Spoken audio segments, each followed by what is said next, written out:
प्रधानमंत्री जी तीसरी बार आते हैं, सरकार बनाते हैं, तो आप मान के चलिए कि हमारा देश पूर्ण रूप से बर्बाद हो जाएगा।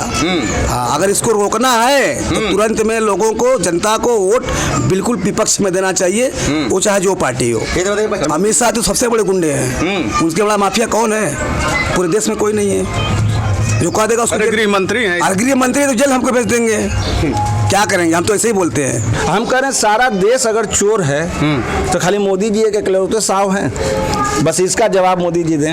उन्हीं पे कार्रवाई कर रहे हैं हम। तो मतलब ऐसा भाजपा में कोई भ्रष्टाचारी नहीं है? सब तो भाजपा में तो दुनिया का सबसे बड़ा भ्रष्ट पार्टी भाजपा है, इसको मैं सिद्ध कर सकता हूं। प्रधानमंत्री जी से हम यही कहना चाहेंगे कि जो कांग्रेस द्वारा खींचा गया खाका था, उस पर आपने काम शुरू किया और नाम अपना दे रहे हैं कि हम कर रहे हैं, तो इस चीज़ को आप बंद करिए, अपना कुछ करके दिखाइए। सबसे इम्पोर्टेंट चीज़ ये है कि हम लोग बेरोजगार घूम रहे हैं, हमारे पास रोजगार नहीं है, हम खाएं कैसे?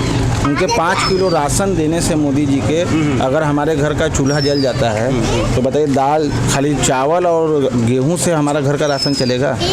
तेल कौन देगा? साबुन कौन देगा? दाल कौन देगा? इस पे महंगाई चरम सीमा पे है। मीडिया पूरी तरह से बिकी हुई है। दोस्तों नमस्कार, जनहित भारत में आप सभी का स्वागत है। आज हम पहुंचे हैं बनारस के पड़ाव में और पड़ाव के सूजाबाद में, और सूजाबाद में जानने की कोशिश करते हैं कि 2024 लोकसभा चुनाव में यहाँ पे पब्लिक का रिएक्शन क्या है और पब्लिक कितना संतुष्ट है इस सरकार से, और क्या क्या कमियाँ पब्लिक समझती है जिसको दूर होना चाहिए, समस्याएं क्या क्या है। कितने भ्रष्टाचारी हैं, सब बीजेपी में है। किसके ऊपर, कौन सा ऐसा नेता जिसके ऊपर केस नहीं है बताइए? कहते हैं भ्रष्टाचारियों पर बुलडोजर चलेगा। राम मंदिर निर्माण में कितने भ्रष्टाचारी जो बेघर हो गए, उनके लिए क्या वो गुंडा है, बदमाश हैं जो घर के बेघर होकर बैठ के रो रहे हैं? आप ही की मीडिया दिखा रही है कि राम जो कि अयोध्या में लोगों का बुलडोजर लगा के तोड़ दिया गया, वो घर के बाहर रो रहे हैं। ये क्या है? पहले योगी जी कह रहे हैं कि पहले जो कोई गरीब है, अगर ऐसे जगह पर उनका मकान बन गया है तो पहले उनको बना के उनको हटाया जाए, लेकिन यहाँ ऐसा कुछ नहीं है, केवल मुंह से कहा जा रहा है, लेकिन काम जो है उल्टा किया जा रहा है। एकदम बिल्कुल यही सही है। तो कौन है यहाँ पे आपका इंडिया गठबंधन का प्रत्याशी कौन है? यहाँ पे तो वो है अजय राय। तो यहाँ की जनता उनके समर्थन में है? बिल्कुल समर्थन में है, बिल्कुल समर्थन में है। प्रधानमंत्री जी से हम यही कहना चाहेंगे कि जो कांग्रेस द्वारा खींचा गया खाका था, उस पर आपने काम शुरू किया और नाम अपना दे रहे हैं कि हम कर रहे हैं, तो इस चीज़ को आप बंद करिए, अपना कुछ करके दिखाइए। अपना कुछ करके दिखाइए कि मैंने नया काम ये किया, तब जनता आपको सपोर्ट करेगी और मानेगी आप 10 साल नहीं 20 साल रह सकते हैं। लेकिन आपने देखो लूटने का काम किया, बस देश की जनता को लूटा। अडानी अंबानी आपके सबसे बड़े मित्र हैं, और देश का जनता गरीब है तो गरीब ही रहे, और अमीर है तो अमीर बनता जाएगा। ये देश का सिस्टम हो चुका है, इसको बदलना पड़ेगा। अगर हमारे देश की जनता भाई नहीं समझेगी तो बाद में बैठ के संविधान के लिए रोएगी। तो संविधानों को बदल देने की प्लानिंग कर रहे हैं। क्या है? क्या बाबा भीमराव अंबेडकर जी ने क्या गलत संविधान बनाया था? उनके संविधान के हिसाब से तो गरीबों को, दलितों को, पिछड़ों को मिला मौका ताकि वो चुनाव लड़ सके, ताकि वो बराबरी के खड़े हो सके, लेकिन उसको भी लोग खत्म करने के कगार पे पड़े हैं। खाली बस जो उच्च कोटि के लोग हैं, उच्च जाति के लोग हैं, उनकी सरकार, उनकी दबदबा है। आज कल के डेट में मायावती आई थी तो कुछ सुधार हुआ था, लेकिन अब तो फिर दोबारा वैसे ही होता चला जा रहा है। कहीं पे अगर ज्यादा कोई बड़ी बिरादरी के लोग हैं तो छोटे बिरादरी कोई इज्जत नहीं है। आप कोई थाने चौकी पे चले, आपको लग रहा है अगर तीसरी बार प्रधानमंत्री जी मोदी जी आ गए तो क्या क्या समस्याएं हो सकती है? बहुत समस्या हो सकती है। पहले कटवाना पड़ जाएगा, पहले समस्या तो कटवाना पड़ जाएगा, उंगली कटवाना पड़ेगा, एकदम कटवाना पड़ जाएगा भैया। वोट वाला सिस्टम जो है वो अपने मन से करें। प्रधानमंत्री जी तीसरी बार आते हैं, सरकार बनाते हैं, तो आप मान के चलिए कि हमारा देश पूर्ण रूप से बर्बाद हो जाएगा। अगर इसको रोकना है तो तुरंत में लोगों को, जनता को वोट बिल्कुल विपक्ष में देना चाहिए, वो चाहे जो पार्टी हो। 4 साल की आर्मी की नौकरी होती है, 22 साल में बच्चा रिटायर हो जाएगा, उसके बाद वो क्या करेगा? घास छिलेगा। जो पढ़ लिख के मेहनत करके इतना अपना जाता है, स्ट्रगल करता है वहाँ तक पहुँचने के लिए, और 4 साल में बाहर। प्रधानमंत्री मोदी जी तो कहते हैं कि हम तो हमेशा जो है सेना के बीच में जाते हैं, दीपावली मनाने जाते हैं। सेना के बीच में जाके दीपावली मना लेने से देश की समस्या का समाधान हो जाएगा? अब कहते तो हैं अमित शाह जी की जाते हैं, सबसे ज्यादा ध्यान है। अमित शाह तो सबसे बड़े गुंडे हैं, उसके बड़ा माफिया कौन है? पूरे देश में कोई नहीं है जो कह देगा उसको। गृह मंत्री हैं, गृह मंत्री तो जेल हमको भेज देंगे। क्या करेंगे, हम तो ऐसे ही बोलते हैं। आने वाले समय में हमको भी कभी अगर मंत्री बन गए ना तो पहले ऐसे नेताओं को जेल में डालेंगे तुरंत अंदर। हाँ, हमको मंत्री बना दिया जाए, देश सुधार देंगे, एकदम सुधार देंगे। जो माफियाओं में बुलडोजर चलाया जा रहा है ना, तो माफियाओं को सामने रख के गरीबों और दलितों को शोषण किया जा रहा है। दिखाया जा रहा है एक माफिया को, तोड़ा जा रहा है 10 गरीबों का।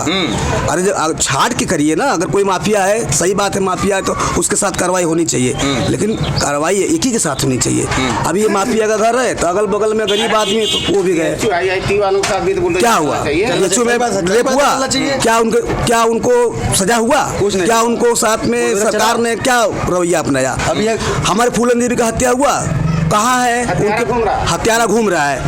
क्या है ये देश का मतलब कि कैसे कहाँ जा रहा है देश? आपको क्या लग रहा है कि प्रधानमंत्री मोदी जी हिंदू मुस्लिम की राजनीति कर रहे हैं कि विकास? अरे ये हम नहीं कह रहे, पूरा देश कह रहा है हिंदू। अरे ये क्या है कि मतलब मंदिर बना दो, हम राम को लाएंगे, मतलब सारी खाली बस हिंदू, हम मुसलमानों को, मतलब मुसलमान एक तरफ, हिंदू एक तरफ, अयोध्या मथुरा काशी बाकी है। ये सब क्या है? मतलब क्या है ये? मतलब ऐसा नहीं करना चाहिए किसी प्रधानमंत्री को। मतलब मुसलमानों का यहाँ भी इस देश में हक नहीं है? उन्होंने देश के लिए आज़ादी के लिए उसने अपना हक नहीं लगाया। लड़ाई तो लड़ी थी, तो फिर कई मुसलमान, तो फिर वो अलग, हम अलग कैसे हैं? सभी जाति धर्म के कैसे अलग हैं? हम सब एक हैं, हम सब हिंदुस्तानी हैं और मिल के एक साथ रहना जानते हैं। और आने वाले समय में ऐसे राजनीति करने वाले तो उखाड़ के फेंक देंगे। प्रधानमंत्री मोदी जी कहते हैं कि अगर गठबंधन सत्ता में आ गई तो जो है संपत्ति छीन करके मुसलमानों को दे देंगे। मुसलमानों को दे देगी तो क्या ठीक है, दे देगी तो क्या हो जाएगा? मतलब हम लोग भिखारी हो जाएंगे? संविधान है कि नहीं है? संविधान से देश चलता है कि जवान से चलता है? कैसे दे देंगे राहुल गांधी छीन करके? राहुल गांधी तो कह रहे हैं कि ये बात गलत बोल रहे हैं, वो कभी सच बोलते ही नहीं, 100% झूठ बोलते हैं। प्रधानमंत्री जी झूठे हैं। हाँ, प्रधानमंत्री झूठे हैं। 400 पार, ठीक है, उनको कैसे पता कि हम 400 पार आ रहे हैं? हम आपसे पूछना चाहते हैं, बताइए पहले। अब तो कह रहे हैं वो कैसे कह रहे हैं? अपना सर्वे कराए होंगे उससे, हम तो अपने हिसाब से सर्वे कर रहे हैं। हमारा इतना बड़ा गांव है सुजाबाद, डोमरी मिला के अभी कई लोग सर्वे करने आए इस गांव में। हम आपसे पूछ रहे, बताइए कोई सर्वे करे आले भैया? अभी गांव में दादा क्या कोई आले सर्वे करे? कोई आले भैया सर्वे करे? सब है, पूछ लीजिए किसी और लोगों का सर्वे आम आदमी ये डायरेक्ट जुड़ते हैं। नवनिर्मित, पहले ये एक मिनट, नवनिर्मित नगर निगम सुजाबाद ये है और इसका क्षेत्रफल कम से कम कुछ नहीं तो 10 किलोमीटर में है कुल मिला के, बहुत बड़ा है। और आबादी करीब 50,000 से लेके 1 लाख वोट है। ये हमारे सबसे रोहनिया विधानसभा में भैया, सबसे बड़े रोहनिया विधानसभा, सबसे बड़ा क्षेत्रफल और आबादी है, बहुत बड़ा क्षेत्र। मुख्यमंत्री जी गोद लिए हैं इस गांव को, प्रधानमंत्री जी गोद लिए हैं डोमरी को। अच्छा, लेकिन वर्क देख लीजिए क्या हुआ है। इस गांव को गोद लिए हैं क्या सर? डोमरी गांव कौन सा है? ये बस इसके बगल वाला, ये दोनों को मिला के एक कर दिया गया। अच्छा। वार्ड नंबर 48 बनारस का। अच्छा, हाँ, इसको कर दिया गया। और यहाँ बीजेपी का पार्षद जीता है, उसमें भी घालमेल हुआ। आप ये बताइए कि 90% वोट जो है पिछड़े दलितों का है। यहाँ पर 25,000 वोटर हैं। 25,000 वोटर में लगभग मान के चलिए 18 से 19,000 निषादों का वोट जी और 300 पटेलों का वोट जी। अब 300 वाला जीत जाएगा, 16,000 वाला हार जाएगा। कुछ तो हुआ। विकास के मुद्दे पर अगर बात कर रहे हैं तो विकास होना चाहिए, विकास होना चाहिए। एक एक गरीब आदमी को जो उन्होंने वादा किया बस इतना पूरा कर दे। 15-15 लाख रुपए खाते में डाल दे। हाँ, वो जीत जाएंगे चुनाव, जीत भी जाएंगे और सरकार भी चलाएंगे तो अच्छा रहेगा। जीत तो सांसद ही ऐसे ही बन जाएंगे। सबसे इम्पोर्टेंट चीज़ ये है कि हम लोग बेरोजगार घूम रहे हैं। हमारे पास रोजगार नहीं है, हम खाएं कैसे? उनके 5 किलो राशन देने से मोदी जी के, अगर हमारे घर का चूल्हा जल जाता है तो बताइए, दाल खाली चावल और गेहूं से हमारा घर का राशन चलेगा? तेल कौन देगा? साबुन कौन देगा? दाल कौन देगा? इस पे महंगाई चरम सीमा पे है।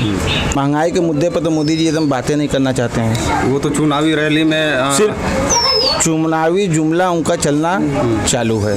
कुछ तो चल रहा है मुंह से, कुछ सोशल मीडिया पे चल रहा है। मीडिया पूरी तरह से बिकी हुई है। टोटल कोई भी चैनल आप खोल दीजिए, सिवाय मोदी जी के कोई बातें नहीं हैं। अगर डिबेट भी होता है टीवी पे तो उनके एंकर लोग जो हैं, अगर उनके प्रवक्ता अगर किसी तरह से फंस रहे हैं तो उनके डिबेट में उनके जो दूसरे विपक्ष पार्टी के जो हैं प्रवक्ता, उनकी आवाज़ के वैल्यूम को कम कर दिया जाता है ताकि जनता तक सुनाई ही न दे। अगर कोई व्यक्ति प्रधानमंत्री मोदी जी के सपोर्ट न करे तो वो चोर है, और जो सपोर्ट करता है तो वो चोर है और चोर नहीं है। जैसे एग्जाम्पल महाराष्ट्र में सुबह मोदी जी ने बयान दिया कि 14,000 करोड़ का घोटाला हुआ अजीत पवार के ऊपर।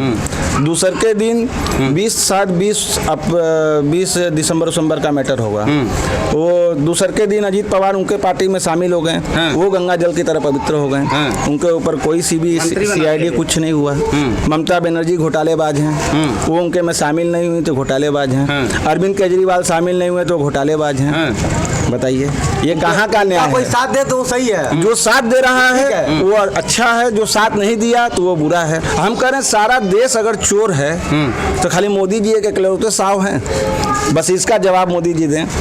आपके टीवी के माध्यम से मोदी जी ये जवाब दें कि अगर पूरा देश चोर है तो खाली मोदी जी साव हैं। वो तो कह रहे हैं कि जो गलत आदमी भ्रष्टाचार से ग्रसित है उन्हीं पे कार्रवाई कर रहे हैं।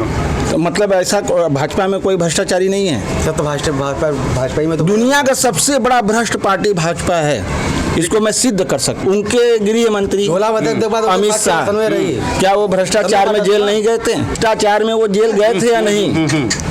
उनको तड़ीपाल किया गया था या नहीं? वो कैसे भ्रष्टाचारी नहीं है? कैसे वो देश के गृह मंत्री हैं? गोधरा कांड में मोदी जी को दोषी बनाया गया। अपने शासनकाल में उन्होंने अपने ऊपर से बाइज्जत बरी हो गए। गोधरा कांड से वो बाइज्जत बरी हो गए। योगी जी के ऊपर 800 से ऊपर ज्यादा मुकदमा यूपी में दर्ज है। क्या कर सब सारे मुकदमा धीरे धीरे उनका वापस हो रहा है। कैसे हो रहा है भैया? कानून में लॉ नाम का कोई चीज़ है देश में बचा है? कहीं से भी बताइए। 1947 से अब तक में पहले ऐसे गवर्नर हुए हैं उर्जित पटेल, जिन्होंने अपना कार्यकाल पूरा नहीं किया और रिजाइन मार दिए। ऐसी क्या व्यवधान थी कि उनको रिजाइन मारना पड़ा इतने बड़े पोस्ट से? आज तक ऐसा हुआ है हमारे देश में कभी? गवर्नर का कार्यकाल 3 साल का कोई भी व्यक्ति बिना पूरा किए रिजाइन मारा है? 6 साल में उन्होंने 6 महीना पहले रिजाइन क्यों मारा? 2019 के चुनाव में। इसका सीधा सा एग्जाम्पल है कि उनका सीधा सा बात है कि भैया RBI का पैसा उनको चाहिए। RBI का अगर गवर्नर पैसा देगा, कभी भविष्य में ऐसा तो है नहीं कि दूसरी सरकार नहीं आएगी। दूसरी सरकार आएगी तो जांच होगा, जांच होगा तो वो जाएगा।